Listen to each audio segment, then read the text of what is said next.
আসসালামু আলাইকুম। আশা করি সবাই ভালো আছেন।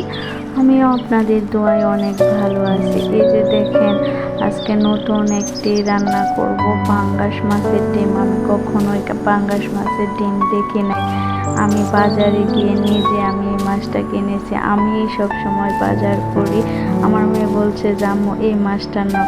আল্লাহর রহমতে আমাদের ভাগ্যটা ভালো, এই মাছে আমরা ডিম পেয়ে গেছি, পাঙ্গাস মাছের ডিম।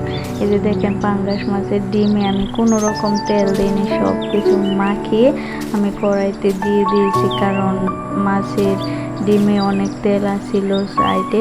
এই যে দেখেন, একবারে তেল তেলা হয়েছে মাছটা। মাছের ডিম বাজিটা খুব মজা লেগেছে আমার মেয়ের কাছেও আমার কাছে খুব ভালো লেগেছে। আপনারা কি কখনো পাঙ্গাস মাছের ডিম দেখেছেন? আমি এবারে প্রথম দেখেছি এবং রান্না করছি। আর আমার শাশুড়ির জন্য তেলাপিয়া মাছ ভাজি করে